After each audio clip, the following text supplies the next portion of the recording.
Friday, June 9th, 1944. Dear Kitty, super news of the invasion. The Allies have taken Bayeux, a small village on the French coast, and are now fighting for Caen. It's obvious that they intend to cut off the peninsula where Cherbourg lives. Every evening, war correspondents give news from the battlefront, telling us of the difficulties, courage, and enthusiasm of the army. They manage to get hold of the most incredible stories.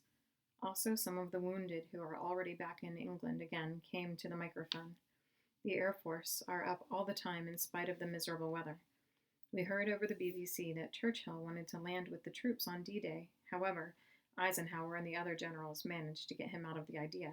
Just think of it, what pluck he has for such an old man. He must be 70 at least. The excitement here has worn off a bit. Still, we're hoping that the war will be over at the end of this year. It'll be about time, too. Mrs. Van Don's grizzling is absolutely unbearable. Now she can't any longer drive us crazy over the invasion. She nags us the whole day long about the bad weather. It really would be nice to dump her in a bucket of cold water and put her up in the loft. The whole of the secret annex, except Van Don and Peter, have read the trilogy Hungarian Rhapsody. This book deals with the life history of the composer, virtuoso, and child prodigy Franz Liszt. It is a very interesting book, but in my opinion, there is a bit too much about women in it. In his time, Liszt was not only the greatest and most famous pianist, but also the greatest ladies' man, right up to the age of 70. He lived with the Duchess Marie de Gold, Princess Caroline C. Wittgenstein, the dancer Lola Montez, the pianist Agnes Kingworth, the pianist Sophie Mentor, Princess Olga Janina, Baroness Olga Meyendorf, the actress Lila What's-Her-Name, etc., etc. It's just endless. The parts of the book that deal with music and art are much more interesting. Among those mentioned are Schumann, Clara Wieck, Hector Berlioz, Johann Brahms, Beethoven, Joachim, Richard Wagner, Hans van Bülow, Anton Rubinstein, Frédéric Chopin, Victor Hugo, Honoré de Balzac, Hiller, Hummel, Czerny, Rosnini, Cherubini, Paganini, Mendelssohn, etc., etc. Liszt is personally a fine man, very, very generous, and modest about himself, though exceptionally vain. He helped everyone. His art was everything to him. He was mad about cognac and about women, could not bear to see tears, was a gentleman, would never refuse to do anyone a favor, didn't care about money, loved religious liberty and world freedom. Yours, Anne. Tuesday, June 13th. Dear Kitty, another birthday has gone by, so now I'm 15. I received quite a lot of presents.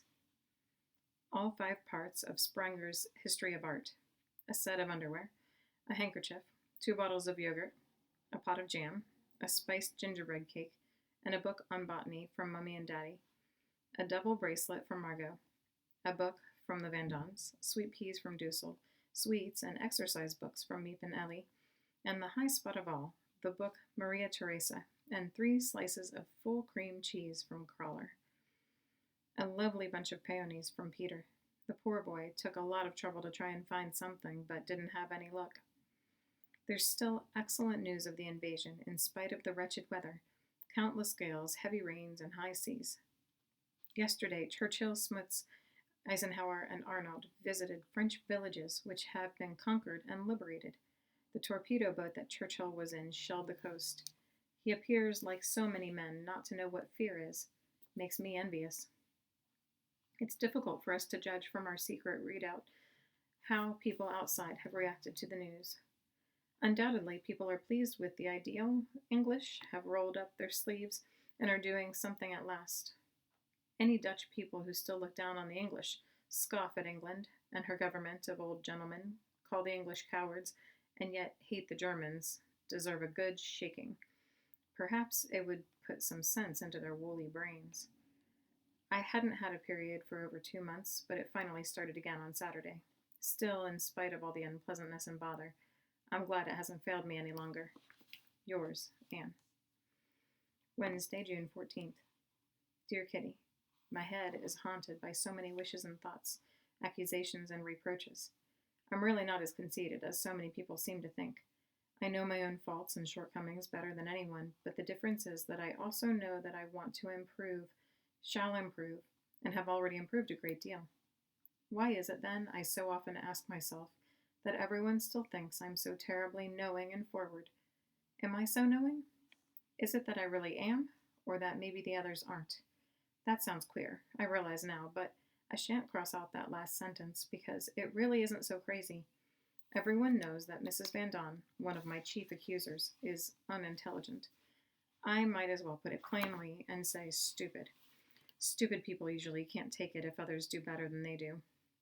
Mrs. Van Don thinks I'm stupid because I'm not quite so lacking in intelligence as she is. She thinks I'm forward because she's even more so. She thinks my dresses are too short because hers are even shorter. And that's also the reason that she thinks I'm knowing, because she's twice as bad about joining in over subjects she absolutely knows nothing about. But one of my favorite sayings is, "There's no smoke without fire," and I readily admit that I'm knowing. Now, the trying part about me is that I criticize and scold myself far more than anyone else does.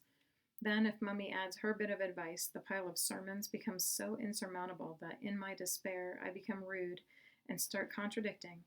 And then, of course, the old well-known Anne watchword comes back. No one understands me. This phrase sticks in my mind. I know it sounds silly, yet there is some truth in it. I often accuse myself to such an extent that I simply long for a word of comfort, for someone who could give me sound advice and also draw out some of my real self. But alas, I keep on looking, but I haven't found anyone yet. I know that you'll immediately think of Peter, won't you, Kit? It's like this. Peter loves me not as a lover, but as a friend, and grows more affectionate every day. But what is the mysterious something that holds us both back? I don't understand it myself. Sometimes I think that my terrible longing for him was exaggerated, yet that's really not it, because if I don't go up to see him for 2 days, then I long for him more desperately than ever before. Peter is good and he's a darling, but still there's no denying that there's a lot about him that disappoints me, especially his dislike of religion, and all his talk about food and various other things don't appeal to me. Yet I feel quite convinced that we shall never quarrel now that we've made that straightforward agreement together. Peter is a peace-loving person. He's tolerant and gives in very easily. He lets me say a lot of things to him that he would never accept from his mother. He tries more persistently to keep his things in order, and yet why should he keep his innermost self to himself? And why am I never allowed there? By nature, he is more closed up than I am, I agree, but I know, and from my own experience, that at some time or other, even the most uncommunicative people long just as much, if not more, to find someone in whom they can confide. Both Peter and I have spent our most meditative years in the secret annex. We often discuss the future, the past, and the present, but, as I've already said, I still seem to miss the real thing, and yet I know that it's there. Yours, Anne. Thursday, June 15th.